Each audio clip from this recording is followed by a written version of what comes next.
부류해서 우리가 말씀 생각해 보겠습니다. 누가복음 15장 17절에서 24절의 말씀 다 같이 합독하겠습니다. 이에 스스로 돌이켜 이르되 내 아버지께서는 양식이 풍족한 품꾼이 얼마나 많은가. 나는 여기서 주려 죽는구나. 내가 일어나 아버지께 가서 이르기를 아버지, 내가 하늘과 아버지께 죄를 지었사오니 지금부터는 아버지의 아들이라 일컬음을 감당하지 못하겠나이다. 나를 품꾼의 하나로 보소서 하리라 하고 이에 일어나서 아버지께로 돌아가니라. 아직도 거리가 먼데 아버지가 그를 보고 측은히 여겨 달려가 목을 안고 입을 맞추니 아들이 이르되 아버지, 내가 하늘과 아버지께 죄를 지었사오니 지금부터는 아버지의 아들이라 일컬음을 감당하지 못하겠나이다 하나. 아버지는 종들에게 이르되 제일 좋은 옷을 내어다가 입히고 손에 가락지를 끼우고 발에 신을 신기라. 그리고 살진 송아지를 끌어다가 잡으라. 우리가 먹고 즐기자. 이 내 아들은 죽었다가 다시 살아났으며 내가 잃었다가 다시 얻었노라 하니 그들이 즐거워하더라. 아멘. 되살펴 볼 수 있기를 바랍니다. 오늘 이스라엘 백성들에게는 수천 년 동안 내려온 전통들이 있었습니다. 그 많은 전통들이 있었는데 그 중에 이 전통 하나가 오늘 본문에 기록되는데 유산에 관한 전통입니다. 이 이스라엘 백성들이 그 유산을 줄 때는요, 첫째 아들에게는 3분의 1을 줬어요. 그리고 둘째 아들에게는 3분의 1을 준 겁니다. 그런데 유산을 줄 때는 아버지가 건강하게 살아 있을 때는요, 이 유산을 달라고 할 수가 없어요. 그러니까 아버지가 건강하게 있을 때는 유산을 절대 못 줘요. 그런데 오늘 본문에 보면은 이 둘째 아들이 아버지가 지금 건강하게 살아 있음에도 불구하고 자기의 유산 3분의 1을 달라고 하는 겁니다. 그런데 이 아버지는 어때요? 자식이 달라는데 어떻습니까? 야, 내가 멀쩡하게 살아있고 우리나라 이 전통이 이 수천 년 동안 내려온 전통이 내가 살아있을 때는 이 유산을 주지 못하는데 어떻게 살아있는데 달라고 하느냐? 내가 죽어야 되는 죽은 사람이냐? 그러면서 정말 짜증내고 좀 이 야단을 칠 수가 있는데, 근데 이 아버지는요, 자식을 사랑하는 마음에 이 둘째 아들이 버릇이 없었어요. 버릇도 없었지만은 그런데 자기의 그러한 유산을요, 이 재산을 기꺼이 줍니다.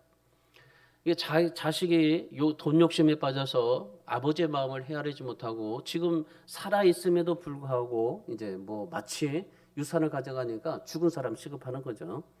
그러니까 그런 유산을 달라고 하니까 이 부모의 마음이 얼마나 아프겠어요. 여러분 한번 생각해 보십시오. 내가 지금 이 부모가 이렇게 멀쩡하게 살아 있는데 자식들이 부모를 죽은 자처럼 취급하면은 어떡합니까? 마음이 얼마나 아프겠습니까? 내가 지금까지 이 자식을 이렇게 키워놨는데 이런 일들을 이렇게 하니 얼마나 정말 배신감을 느껴요. 여러분, 돈이 있어야 자식 노릇하고 효도하는 것 아닙니다. 돈이 많아야 성도 노릇하고 하나님 앞에 충성하는 것도 아닙니다. 돈이 목적인 사람은요, 손에 돈이 쥐어지면은 하나님도 떠날 수도 있어요. 그러니까 우리가 하나님 앞에서 삶을 살아갈 때 이 자식으로서 부모에게 대할 때 내가 어떤 그러한 부모를 돈으로 보든지 또한 재산으로 보든지 그런 게 아니에요. 그러니까 내가 하나님을 보듯이 또한 부모를 볼 수 있고, 그러니까 내 아버지로 볼 수가 있다는 거죠. 오늘 이 둘째 아들은 어때요? 자기 아버지로 봤으면은 아버지를 존경하고 그리고 자기 재산을 놓아뒀다가 충분히 열심히 일을 해서 자기 재산의 복을 받을 수도 있었을 텐데, 그런데 이 둘째 아들은 미리 자기 복을 챙겨요. 그러고 나서 아버지가 간섭하지 않은 먼 나라로 떠납니다. 성공해 보겠다고 그 많은 재산 다 가지고 갔습니다. 그런데 이 성공하기는커녕 어떻습니까? 방탕하고 삶을 살았습니다. 그러고 나서 너무 방탕하다 보니까 돈도 다 써버렸습니다. 돈이 있다 보니까 뭐 여러 가지로 많이 했겠죠. 요즘에 우리나라도 보면은 돈 있는 사람들 대부분 뭐 합니까? 뭐 카지노 가기도 하고 뭐 여러 가지 많은 것들을 하기도 하는데, 특별히 요즘에는 이 마약을 너무나 많이 하잖아요. 그러니까 이 돈을 다 써버려요. 그러니까 이 둘째 아들이 거지가 돼버린 겁니다. 설상가상으로 거지가 됐는데 거기에 흉년까지 들어버렸어요. 그러니까 그 지방에 흉년이 들다 보니까 이 몹시 궁핍했던 겁니다. 상황이 다급해지니까 어때요? 먹어야 되지 않습니까? 정말 먹어야 되는데 먹을 수가 없는 겁니다. 그러니까 이 둘째 아들이 뭘 했냐면요, 돼지 치는 일을 하게 된 거예요. 유대인들은 원래요 돼지 고기를 싫어합니다. 그러니까 이 돼지 치는 걸 절대 허락하지는 않습니다. 그리고 이 이방인들이 그 당시에 돼지 치는 일을 했지만은, 그러니까 지금 그 유대인이었던 아들이, 둘째 아들이 지금 이방인이 치던 돼지를 치고 있는 겁니다. 그러니까 돼지를 치고 있다 보니까 돼지우리에서 같이 함께 사는 겁니다. 배고픔이 해결되지 않으니까 어떻게 할 수가 없어요. 본인이 다 가지고 있는 돈도 다 허비해버리고, 그리고 모든 것들을 다 잃어버리고 흉년까지 들고, 거기다가 이제 배고프니까 배고픔을 해결하기 위해서 돼지 치는 우리에 들어가서 같이 함께 있고, 그리고 뭐 쥐염 열매를 먹었다가죠. 그러니까 그 돼지가 먹는 열매를 먹으면서 함께 삶을 살았던 겁니다. 그럼에도 불구하고 이 돼지와 얼마나 싸웠겠어요. 아무 정말 치열하게 아주 생존 경쟁을 했을 겁니다. 그럼에도 불구하고 이 배고픔을 해결하지 못했던 거예요. 그래서 결국 이 둘째 아들이 어떻게 합니까? 아버지께로 돌아가자 결심을 하죠. 그래서 17절 18절의 말씀해 보시면은 어떻게 돌아갔습니까? 스스로 돌이켰다고 말합니다. 다른 사람이 너 가라 하지도 않았어요. 이거 스스로 돌이켜서 아버지께로 가자, 그렇게 이제 결심을 한 겁니다.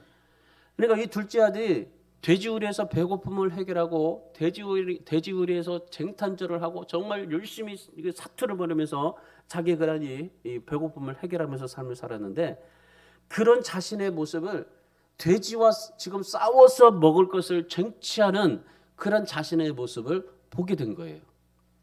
그런 자신의 그 돼지 같은 모습을 자기가 보고, 그리고 나서 이제 아버지께로 돌아가자 결심을 한 거죠. 근데 사실상 이 둘째 아들이 돌아가기로 결심했던 것은 뭐냐면요, 18절의 말씀에 자세히 나옵니다. 18절의 말씀에 보면은 누구를 봤냐면요, 하나님 아버지를 본 거예요. 18절에 보세요. 내가 일어나 아버지께 가서 이르기를, 아버지 내가 하늘과 아버지께 죄를 지었사오니. 그러니까 이 둘째 아들은요, 하나님을 본 거죠. 하나님을 보니까 어떻게 됩니까? 돌아가자는 그런 결심이 생깁니다. 내가 돌아가자는 생각은 아버지께 했어요. 그런데 하나님 아버지를 생각하니까 돌아가는 결심의 행동이 이루어지게 된 겁니다. 그래서 이 둘째 아들이요, 모든 것을 내려놓고 아버지께로 돌아갑니다. 이 하나님을 보기 전까지는 이 둘째 아들은 어떤 삶을 살았냐면은 자신만 봤어요. 그러니까 이 자신만 보고 살다가, 자신만 생각하고 살다가, 자신만 이익을 위해서 살다가 삶을 살았어요.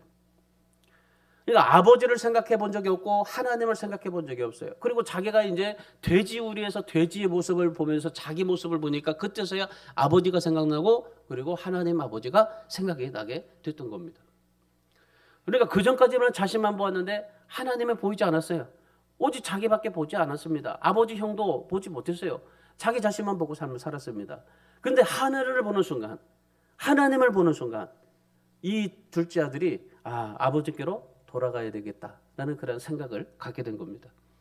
그래서 이제 돌아갔습니다. 한편 아버지는 어때요? 어떤 상황입니까? 날마다 대문 밖에 나와서 둘째 아들이 올까 안 올까 그것을 기다리고 있었던 거예요. 그러니까 둘째 아들이 돌아오기를 기다리면서 주변을 서성거렸던 겁니다. 그런데 멀리서 둘째 아들이 온 겁니다. 그러니까 아버지가 정신없이 달려가가지고 아들을 언싸안고 집으로 들어왔어요. 그리고 나서 가장 좋은 옷을 입히고 손에 반지도 끼워주고 발에 신을 신겨줬습니다. 24절에서 이렇게 말합니다. 그 아버지가 이는 내 아들은 죽었다가 다시 살아났으며 내가 잃었다가 다시 얻었노라. 그러니 기뻐하는 게 당연하다라는 걸 말씀해 주셨어요. 물론 이 탕자에 비유된 말씀이지만은 하나님께서 이 아들을, 예수 그리스도를 기뻐하시고, 그리고 이 아들이 죽었다가 다시 살아났고 그리고 다시 왔으니 내가 기뻐한다는 그러한 말씀인데, 예수 그리스도께서 십자가에 죽으시고 부활하심으로 인해서 다시 그 하늘 우편으로 올라간 그 예수 그리스도를 하나님이 기뻐했다라는 말이죠. 그런 비유적인 말씀입니다. 여러분 오늘 우리도 생각해 보면요. 여러분이 지금 여기까지 오게 된 것은 무슨 때문입니까? 여러분이 자기적으로 자신적으로 정말 열심히 노력하고 애써서 여러분이 모든 것을 다 만족하게 누려서 여기까지 오게 된 겁니까? 아니요. 전적인 하나님의 은혜입니다. 하나님의 은혜가 있기 때문에 이 자리에 오게 된 겁니다. 여러분 자기밖에 모를 줄 아는 사람 되어보세요. 그러면요 자기밖에 모르면요 오지를 않아요. 못 옵니다. 이 세상의 주변에 있는 모든 사람들 수만이 있습니다. 우리나라가 5천만 명이지만은 그 5천만 명 중에 우리가 1,000만 명이라고 말하지만은 예를 그래 1,000만 명이라고 합시다. 그러면 4천만 명이 어때요? 다 자기 중심으로 살기 때문에 못 가는 겁니다. 우리가 자기밖에 모르면요 하나님의 은혜를 여기지 못해요. 하나님의 은혜로 여길 수 있는 사람은 어떤 사람입니까? 나를 내려놓고 나를 포기하고 하나님을 생각하면서 살아가는 사람입니다. 그래서 오늘 우리가 여기 있는 거예요. 여기 있는 게 얼마나 감사한지 몰라요. 여러분 하나님은 우리의 아버지가 되십니다. 믿으십니까? 하나님 우리에게는 하나님 아버지가 계시다는 사실이에요. 육신적인 아버지도 계시지만은 하늘의 아버지가 계십니다. 오늘 이 둘째 아들이 두 아버지를 봤어요. 육신적인 아버지와 그리고 하늘의 아버지. 육신적인 아버지를 생각하고 하늘의 아버지를 봤어요. 그랬더니 어떻게 합니까? 하나님 앞에 다시 돌아갈 수 있었던 계기가 되었던 겁니다. 여러분 우리에게 신앙의 기초가 뭐냐면요 이거예요. 우리에게는 하나님 아버지가 계시다는 사실. 이게 신앙의 기초예요. 여기서부터 신앙은 출발합니다. 우리 신앙은요 내가 내 자기의 중심적으로 내가 아니고 하나님이 우리의 아버지라는 사실, 그 사실이 신앙의 출발이에요. 예레미야서 32장 27절 말씀에 하나님께서 우리의 아버지라고 말씀하십니다. 그리고 말라기서 2장 10절에서 우리에게 하나님이 계시다라고 말씀하십니다. 여러분 하나님이 계시다라고 믿어진다면요 어떻게 될까요? 하나님이 계신다고 믿어지면 하나님 찾으셔야 됩니다. 하나님을 믿으셔야 됩니다. 하나님이 나의 아버지라는 사실을 인정하고 하나님 앞에 삶을 살아가셔야 됩니다. 그렇지 않으면요 잘못된 사람입니다. 지금까지 잘못된 신앙생활하고 있는 겁니다. 내가 나밖에 없다고 생각한다면요 하나님이 없다라고 생각한다면 잘못된 신앙입니다. 우리는 하나님을 바로 찾아야 됩니다. 하나님이 계시다면은 하나님을 바로 찾고 하나님을 바라보고 살아야 되는 겁니다. 오늘 그런 면에서 오늘 이 본문에 이 둘째 아들이 그랬던 거예요. 둘째 아들이 그 신앙의 기초가 없었어요. 하나님을 믿었지만은 하나님을 믿는 부모에게서 정말 그런 열심을 가지고 삶을 살았을지도 모르겠지만은 그런데 이 둘째 아들은요 그런 하나님에 대한 기초가 없었어요. 어떤 기초요? 나에게는 아버지가 계시다라는 사실. 뒤늦게야 이제 깨달아서 나에게는 아버지가 계시다. 그리고 나에게는 하늘에 하나님이 계시다라는 것을 느끼는 순간에 그 둘째 아들이 돌아가게 되었고 그리고 새로운 인생을 살게 되었다는 사실입니다. 오늘 우리도 마찬가지입니다. 우리에게도 아버지가 계시다는 사실을 내가 믿고 인정할 때 우리에게는 새로운 삶이 시작되는 겁니다. 우리 인생에 새로운 신앙이 열려지게 되는 것입니다. 그렇다면 오늘 이 말씀을 통해서 우리가 어떻게 하면 우리가 신앙생활을 해야 될까? 어떻게 하면 신앙생활 우리가 정말 기초적으로 하나님 앞에서 신앙생활을 할 수 있을까? 그건 딱 한 가지입니다. 아버지께로 돌아가는 겁니다. 아버지께로. 우리에게는 아버지가 있어요. 우리에게는 하나님 아버지가 있습니다. 하나님 아버지께로 돌아가는 겁니다. 그러면 우리가 하나님 아버지께로 돌아가려면 어떻게 해야 될까요? 지금도 하나님은 우리에게 아버지가 계셔요. 지금 우리 마음속에도 계시지만은 우리가 저 천국에 우리가 영원히 이제 거할 전 천국에 하나님 아버지가 계십니다. 그 아버지가 우리를 기다리고 계십니다. 그 하나님께로 돌아가야 되는 거예요. 우리의 심령이 우리의 마음이 하나님께로 돌아가야 되는 겁니다. 그러니까 우리는 날마다 세상에서 삶을 살고 여러 가지 직장도 그리고 사업도 여러 가지 많은 것도 하지만은 우리는 늘 하나님 아버지께로 돌아가야 돼요. 그게 신앙의 기초입니다. 우리는 늘 하나님 아버지께로 돌아가야 돼요. 다른 길 돌아가면 안 돼요. 하나님 아버지께로 돌아가야 돼요. 아버지께로 돌아가려면 첫 번째로 해야 될 게 자기 중심을 버려야 됩니다. 철저히 자기 중심 버려야 됩니다. 보면 17절 말씀 보십시오. 자, 17절의 말씀해 보시면은 이에 스스로 돌이켜 이르되 내 아버지에게는 양식이 풍족한 품꾼이 얼마나 많은가 나는 여기서 줄여 죽는구나. 여기에 이에 스스로 돌이켜라는 말이 있습니다. 이에 스스로 돌이켜라는 말은 무슨 말이냐면요. 그제라는 순간입니다. 그제야, 이제야, 그제야, 그때 그런 순간을 말하는 거예요. 그러니까 둘째 아들이 그제야 정신이 돌아온 순간이 언제였었어요? 자기 중심을 버릴 때였었어요. 자기 중심을 버리니까 그제야 누가 보여요? 하나님이 보이는 거예요. 내 자신의 중심을 내 욕심과 내 자존심을 버리니까 그때 누가 보여요? 하나님이 보이는 거예요. 여러분 하나님이 보이는 것은 언제예요? 내 자기 중심을 버릴 때예요. 항상 내가 자기 중심을 버릴 때 하나님이 보이는 겁니다. 둘째 아들은 재산을 가지고 다 허비했습니다. 그리고 거지가 되었어요. 그때서야 그제야 라는 순간을 맞이한 겁니다. 가장 순수한 자기 자신으로 돌아온 거예요.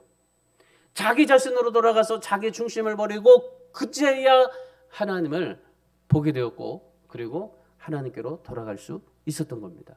그전에는 어땠어요? 둘째 아들이 자기 중심적으로 삶을 살았어요. 자기가 하나님인 거죠. 여러분 살면서 중요한 것은 자기예요. 자기. 이 둘째 아들은요 살면서 중요한 게 자기와 돈밖에 없었어요. 내가 제일이에요. 내가 제일. 세상이 나를 존재하고 있다는 거죠. 그러니까 모든 것이 내가 하나님처럼 여기는 그런 삶을 살아가게 됐던 겁니다. 물론 뭐 하나님을 부인하고 하나님을 뭐 업신여기고 뭐 우상 뭐 하고 우상을 섬기고 뭐 이런 건 아니지만은 그런데 내가 하나님을 의식하지 못하고 내 자신을 생각하면서 살아갔던 그것이 하나님이 없었던 거죠. 그러니까 자기가 마치 하나님이 되어서 살아가게 된 거였던 겁니다. 여러분 둘째 아들 자기 마음대로 유산을 달라고 하죠. 자기 마음대로 살아요. 먼 곳에 가서. 그리고 자기 돈으로 마음껏 뭐 호랑방탕하면서 삶을 삽니다. 그리고 누가 돌아가라고 하지도 않았어요. 근데 자기 마음대로 아버지께로 돌아갑니다. 그리고 하나님을 찾지도 않았어요. 근데 하나님 아버지가 나를 위해서 존재한다는 것을 생각하지도 않고 그냥 모든 것들이 다 세상이나 돈이나 모든 것들이 나를 위해서 존재한다 생각하고 삶을 살았던 겁니다. 근데 이 둘째 아들이 자기 중심을 버리고는 그 순간에 뭐가 느껴져요? 하나님이 존재한다는 사실. 나를 위해서 하나님이 존재한다는 사실. 하나님이 존재하기 때문에 내가 가야 된다는 사실. 시편의 14편 1절의 말씀에 보시면은 어리석은 자는 그 마음에 이르기를 하나님이 없다 하는도다. 그들은 부패하고 그 행실이 가증하니 선을 행하는 자가 없도다 그러십니다. 여러분 어떤 사람이 죄인일까요? 이런 사람이 죄인인 겁니다. 나는 죄 없다고 생각하죠? 감옥에 안 간다고 해서만 죄인입니까? 아니요. 감옥에 안 가서 죄인이 아니라 할지라도 여러분 우리는 다 죄인이에요. 왜? 하나님을 우리가 없이 내 중심적으로 살기 때문이에요. 내 중심적으로 삶을 살기 때문이에요. 여러분 비단 둘째 아들만 그럴까요? 아닙니다. 우리도 마찬가지입니다.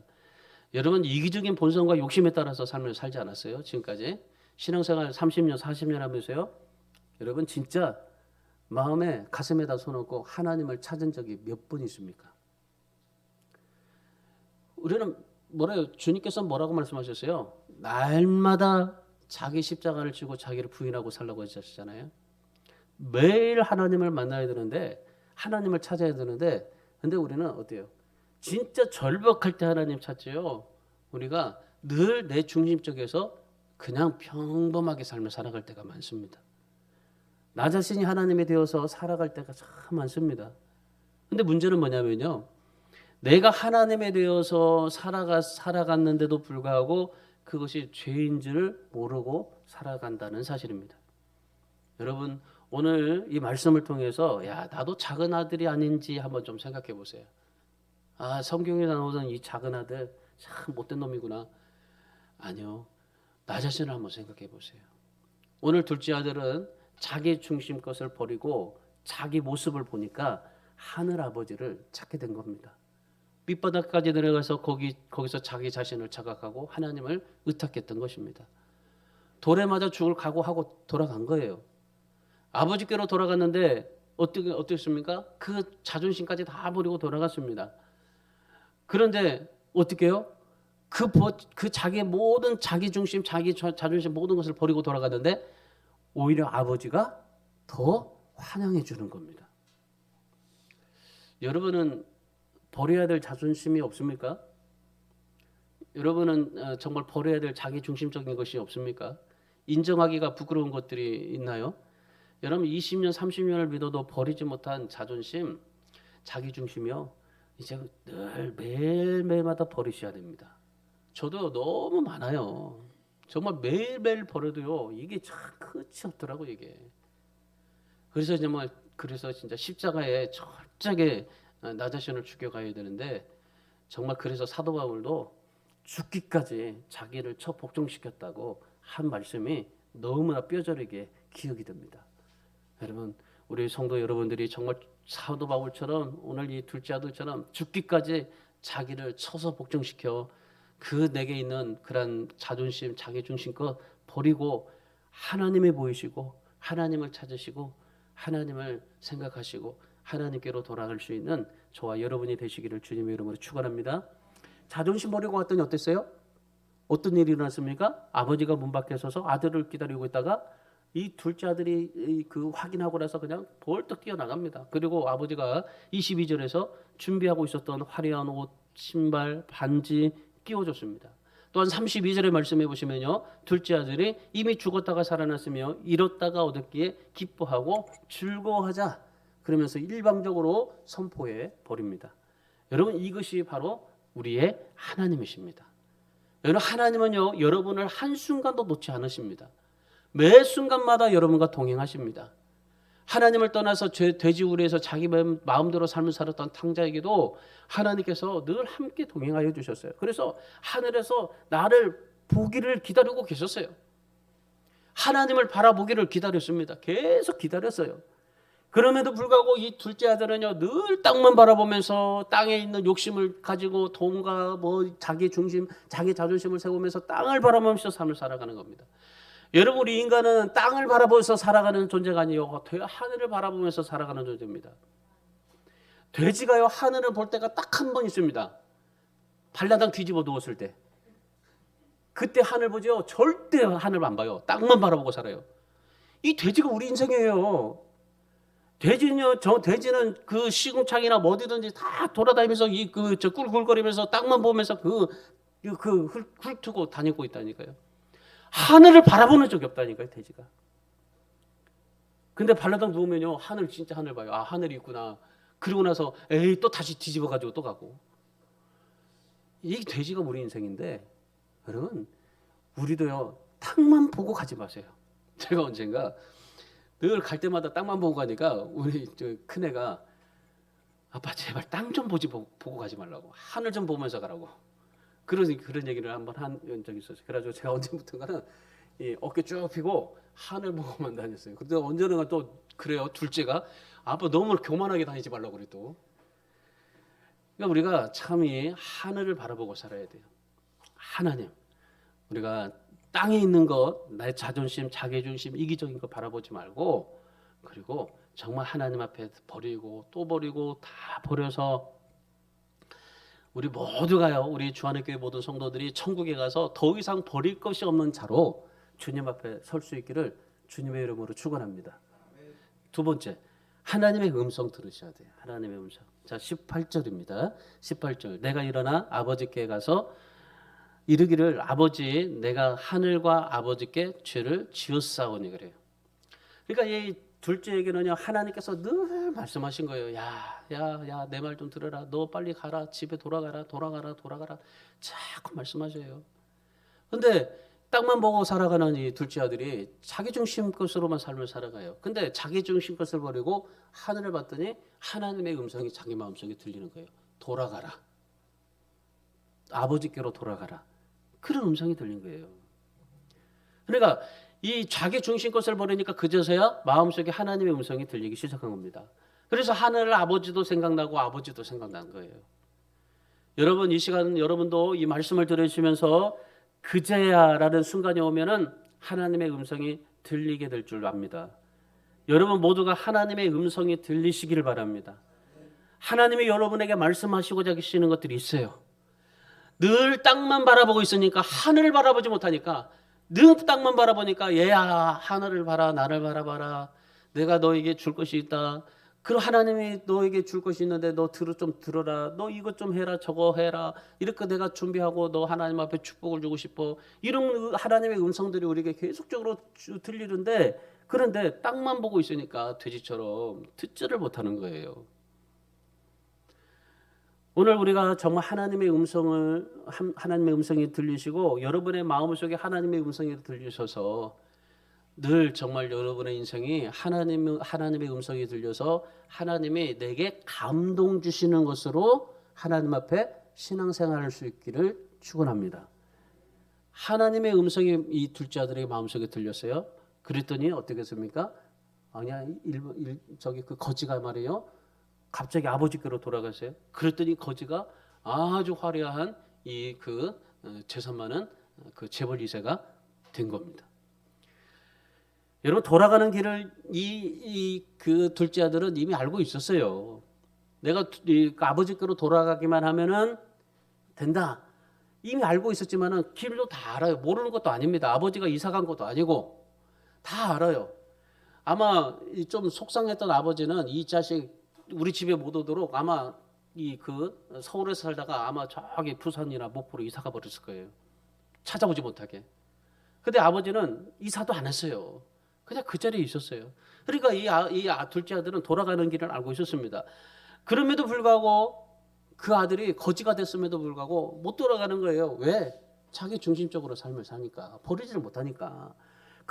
버리고 나서 하늘을 보니까 하나님의 음성이 들려서 돌아가라 하니까 어떻게요? 돌아가는 길을 찾게 된 겁니다. 그전에는 하나님의 음성이 들리지 않을 때는 돌아가는 길을 잃어버렸어요. 아는데도 잊어버렸어요. 여러분 우리가 신앙생활할 때 내가 아는데도 내가 못해요. 못해. 그럴 때가 많아요. 내가 알고 있으면서도 못해. 그럴 때가 있어요. 여러분 분명히 아세요. 죄에 빠진 인간이요 하나님을 찾아갈 수 있는 길은 없어요. 아무도 없어요. 내가 아무리 가지고 있어도 돈이 있어도 힘이 있어도 못 가는 겁니다. 근데 하나님께서 돌아갈 수 있는 길을 열어주셨어요. 누구를 통해서요? 예수 그리스도를 통해서. 예수 그리스도가 이 세상에 인간의 몸으로 오시고 십자가에 죽고 부활하심으로 인해서 그 길을 열어주셨던 겁니다.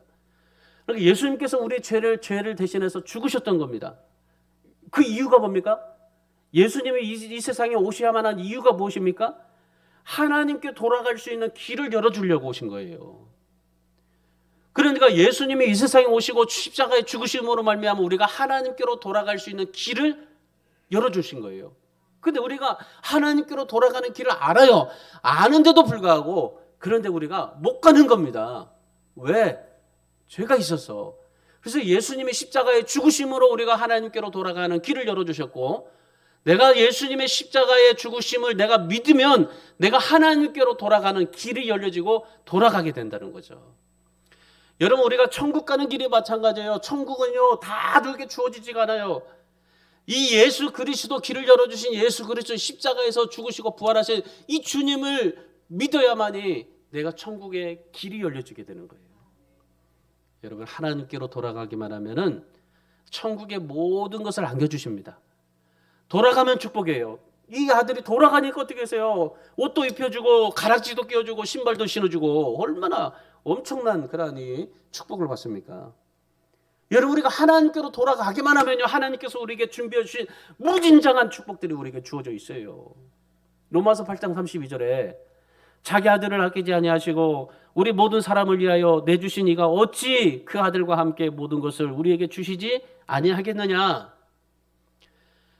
아버지는요, 작은 아들이 지금까지 어떻게 삶을 살았는지, 너 돈 어디다 쓰고 왔어? 그리고 너 정말 어떻게 삶을 살아서 왜 이렇게 갈 때는 정말 멀쩡하게 명품 옷 입고 가더니 이렇게 거지가 되어서 왔어? 묻지도 따지지도 않았어요. 이 아버지는요, 아들의 과거를 전혀 묻지도 않았습니다. 그리고 그냥 당겨주고 거기에다가 옷 입혀주고 가락지 끼워주고 신발 신겨주셨어요. 여러분, 하나님이 그러십니다. 우리가 하나님께로 돌아가기만 하면은 하나님은요, 우리에게 과거를 묻지 않으십니다. 여러분의 어떤 과거가 있든지 묻지 않으셔요. 덮어버리고 하나님께서 다 용서해 주십니다. 여러분, 천국에 가서도요, 여러분의 과거 다 덮어주세요. 묻지 않으십니다. 어떻게 너가 살았는지, 내가 너에게 준 돈, 시간, 재능 어떻게 썼는지 묻지 따지지도 않아요. 하나님은 그저 받아주시고 의로운 거룩한 옷으로 우리를 갈아입혀 주시고, 그리고 가락지 끼워줘요. 뭐요? 가락지가 뭡니까? 너는 내 아들이라는 그런 인정입니다. 그러니까 하나님이 하나님께서 나를 아들로 삼아 주신다는 그런 징표예요. 신발 뭡니까? 자기의 그런 명예 아니에요. 그리고 자기 신분 아니에요. 이 모든 것들을 다 하나님께서 그냥 돌아가면 모든 것들을 묻지 않고 하나님께서 모든 것을 하나님께서 우리에게 베풀어 주시는 겁니다. 데살로니가 후서 2장 16절 말씀이에요. 우리 한번 같이 읽어볼까요? 자, 시작. 우리 주 예수 그리스도와 우리를 사랑하시고 영원한 위로와 좋은 소망을 우리로 주신 하나님 우리 아버지께서 그럽니다. 자, 하나님은 어떤 분이십니까? 맨날 나에게 벌만 주시고, 하나님은 나에게 맨날 책찍 가주시고, 하나님은 나에게 맨날 이렇게 짜증 내시고, 아니에요, 여러분. 하나님에 대해서 하나님 우리 아버지는요, 이런 하나님이에요. 탕자의 피를 통해서 하나님이 나는 이런 사람이다, 이런 하나님이다, 사람이 아니고 이런 하나님이다, 그렇게 말씀하시는 거예요. 어떤 하나님입니까? 영원한 위로와 좋은 희망을 주시는 하나님. 하나님은 우리에게 벌을 주시고 우리에게 심판하시는 하나님이 아니라 영원한 위로와 좋은 희망을 주시는 하나님이심을 믿으시기 바랍니다. 그 하나님이 여러분이 지금 안에 있는 거예요. 지금 이 자리에 계시는 겁니다.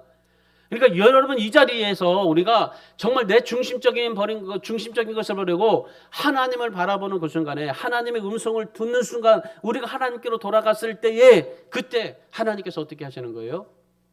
하나님 우리에게 영원한 위로와 좋은 희망을 우리에게 주시는 것입니다. 그래서 우리가 할 수 있는 것은 하나입니다. 내 자기 중심 것을 버리고 하나님을 찾고 하나님의 음성을 듣는 겁니다. 하나님의 음성을 들으려면요, 분주해서는 안 들려요. 세상에 분주해 보세요. 그럼 절대 들리지 않습니다. 하나님의 음성을 듣는 법을 여러분이 철저히 훈련받으시면 좋아요. 하나님의 음성을 듣기 위해서는요, 내 마음에 어떻게 해야 돼요? 비워져야 돼요. 그리고 세상에 있는 것들로 분주해서는 안 돼요. 하나님의 말씀이 내 안에, 정말 그 말씀을 통해서, 예배를 통해서, 찬양을 통해서 하나님의 말씀이 들리면은 집중해야 돼요. 하나님께 집중하셔야 돼요. 그럼 하나님의 음성 들을 수가 있어요. 여러분 모두가 다 매일매일마다 하나님의 음성 듣고 하나님 앞에 돌아가서 나를 끌어안아 주시고 영원한 위로와 좋은 희망을 주실 뿐만 아니라 준비해 놓으신 옷도 주고 가락지도 끼워주고 신발도 신어주시는 그 하나님의 축복을 누리면서 살아가기를 주님의 이름으로 축원합니다. 마지막 세 번째는 잊지 못해 기다리시는 하나님을 생각하셔야 돼요. 20절 말씀 보십시오. 20절. 자, 이에 일어나서 아버지께로 돌아가니라. 아직도 거리가 먼데 아버지가 그를 보고 측은히 여겨 달려가 목을 안고 임을 바치니 그랬습니다. 여기에 아들을 보고 측은히 여겨라고 말하죠. 이 아들을 보고 측은히 여겨, 이 말은 무슨 말이냐면요, 잊지 못해 기다리고 있는 아버지의 모습이에요. 그 아들을 잊지 못해서 기다리고 있는. 아들은 아버지를 보고 측은히 여겨서 달려가서 목을 안고 입에 맞췄어요. 그리고 21절에 24절에 좋은 옷을 입히고 손에 가락지를 끼고 발에 신을 신기고 송아지를 끌어다가 잡아서 아주 잔치를 벌여줬습니다. 놀라운 사실입니다. 비록 집을 나간 아들이지만은 아버지는요 그 아들을 잊지 못해서 늘 기다리고 있다가 준비해 놓고 있었던 거예요. 아들이 오니까 그때서야 뭐 막 가가지고 옷 사와라 뭐 사와라 뭐 해라 뭐 저 이렇게 하지 않았어요. 늘 준비하고 있었던 거예요. 늘 준비하고 있다 보니까 어때요? 송아지가 몇 마리가 죽어나갔는지도 모르죠. 그래 늘 준비하고 있었던 거예요. 준비하고 있자마자 그냥 바로 종들에게 얘기해가지고 다 그냥 가져와라. 그러면서 제일 좋은 것으로 다 아들에게 줬어요. 여러분 하나님은요 우리를 잊지 못해서 기다리고 계시는 하나님이십니다. 하나님이 여러분을 친히 여기시고 여러분 어떤 모습이라도 여러분 주님 앞에 나가세요. 돌아오기를 기다리고만 계시는 거예요. 여러분이 탕자처럼 거지가 되어도 상관없어요. 밑바닥의 인생이 되어도 상관이 없습니다. 여러분이 아무리 비참해도 상관이 없습니다. 하나님은 여러분을 친히 여기는 분이시지. 하나님은 여러분에게 정말 그 모든 좋은 것을 주시고자 원하시는 것이지. 정말 잊지 못해서 기다리고 계시는 분이시지. 동방의 의인이었던 욥을 보십시오. 자식 잃고 재산 잃고 아내와 자식 건강 다 잃었어요. 말로만 듣고 귀로만 들었던 하나님을 자기 눈으로 보고 음성으로 들리니까 그때서 욥이 뭐라고 고백합니까? 욥기 1장 21절에서 주신 이도 여호와시요 거두신 이도 여호와시니 여호와 이름이 찬송을 받으실 지니이다. 여러분 하나님 아버지는요 우리가 타락해도 죄를 지어도 포기하지 않고 인내하시는 분이에요. 우리를 치근히 여기시는 분입니다. 그리고 여러분을 잊지 못해 기다리고 계시는 분이에요. 가기만 하면 이는 하나님의 놀라운 축복이 우리에게 부어질 수 있어요. 여러분 보세요. 다른 사람은 나를 잊을 수 있어요. 심지어 내 옆에 있는 마누라도 내 남편도 나를 잊을 수 있어요. 저도 보면은 이렇게 여러 이제 활동들 이렇게 하다 보면은 그래요. 사람들이요 나를 잊을 수가 있어요. 근데 하나님은 여러분을 절대 잊지 않고 기억하시고 기다리고 계십니다.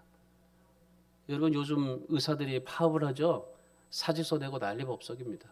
근데 우리 의사들이요 진짜 그걸 생각해야 돼요.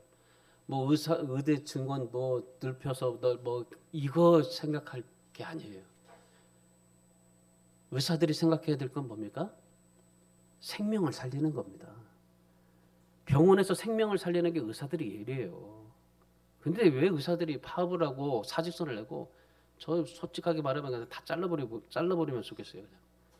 그리고 그냥 다시 뭐 약사를 하든지 약사를 더 늘리든지 뭐 하든지 막 해봤으면 좋겠는데 여러분 응급실 한번 가보세요. 모든 병원의 장비 인력들 다 동원하잖아요. 구급차에 실려올 환자들 막 수혈해 주죠. 인공호흡하죠. 막 이 온몸에 바늘 꼽아놓죠. 의사가 와가지고 뭐 이것저것 다 진단해보고 동원하고 이 환자의 상태와 병을 분석하고 간호사들은 막 이곳저곳 막 뛰어다니고 필요한 도구들을 갖다 챙겨주고 여러분 신앙이 그런 거예요.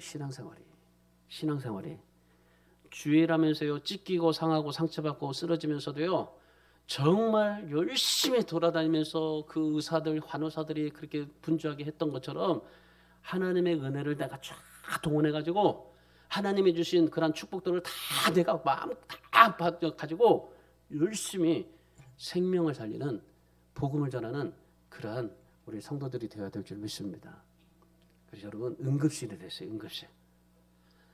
장례식이 되지 마시고 장례식장이 되지 마시고 사람을 죽이는 장례식장이 아니라 살리는 응급실이 되시기를 축원합니다. 그래서 여러분 오늘 이 말씀을 통해서요 말씀 맺겠습니다. 나를 잊지 못해서 기다리시는 하나님을 여러분이 좀 상상하시면서 매일매일마다 사십시오. 그래서 반지도 끼워주고 신발도 신겨주고 옷도 입혀주시는 그 하나님을 상상하세요. 생각하세요.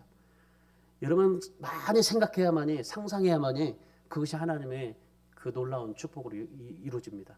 내가 상상하고 생각해야만이 어때요? 하나님의 음성이 들려지게 되는 거예요. 이 둘째 아들이 그랬어요. 하나님이 찾으시는 사람은요 내가 의롭다고 나 자기 중심적으로 살아가는 사람이 아니에요. 동방의 욥처럼 그런 의인이 아니에요. 자기가 똑똑하다고 생각하는 사람이 아닙니다. 자기 중심이 아니에요. 자기가 죄인임을 깨닫고 겸손한 사람입니다. 하나님의 은혜를 사모하는 사람입니다. 작은 은혜를 소중하게 생각하면서 살아가는 사람입니다. 무엇보다도 이런 나를 정말 잊지 못해서 기다리시는 그 하나님을 사모하고 바라보는 사람인 것입니다. 하나님은 우리에게 말씀으로 찾아오십니다. 그래서 우리를 부르시고 계세요. 이 말씀을 통해서 또 우리가 찬양을 통해서 예배를 통해서. 그래서 여러분 말씀이 들을 때 뭐 좋고 나쁘고 이루가 된다 안 된다 뭐 이거 생각하지 마세요. 이 말씀을 통해서 하나님이 나를 지금 부르시고 계시구나. 그래서 여러분의 믿음이 오늘 이번 사순절에 통해서 날마다 성숙하시고 주님이 오셨던 이유들을 좀 더 자세하게 여러분이 분명히 기억하셔서 잊지 못하고 기다리시는 그 하나님을 더 깊이 만나시고 그래서 주님이 주시는 의의 옷을 갈아입고 하나님의 아들이라는 그런 반지를 끼고 복음의 발로 열심히 전도하며 살아가시기를 주님의 이름으로 축원합니다.